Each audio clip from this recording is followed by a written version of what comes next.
Si Sunshine Dizon nagbigay ng tips para manatiling fit and sexy ang mga misis, kagaya ng ginagampanan niyang si Emma sa patok na Afternoon Prime series na ika-6 na utos. Yan ang chika ni Lars Santiago. Naihahalin tulad ng marami sa tunay na buhay ni Sunshine Dizon ang karakter niya bilang Emma sa ika-6 na utos. Sa hit Afternoon Prime series, napabayaan ni Emma ang katawan nang maging asawa niya si Rome na ginagampanan ni Gabby Concepcion.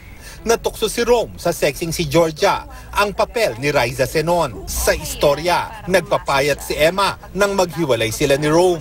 Sa tunay na buhay, mas sexy na rin ngayon si Sunshine. Ibinahagi niya kung paano niya pinapanatili ang kanyang sexy figure bukod sa tulong ng siyensya. To maintain it, you also have to make an effort po na mag-proper diet din talaga. You have to watch out what you eat, and pag may oras, kailangan po talagang nag-exercise. Ilang beses nang nagkakasalpukan sina Emma at Georgia, pero pagtiyak ni Sunshine, walang personalan sa pagitan nila ni Raisa.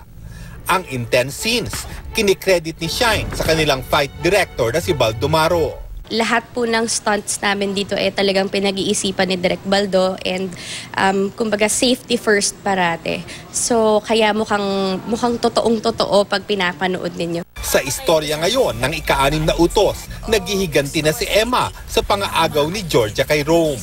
Meron naman din yung twist at marami pang turns.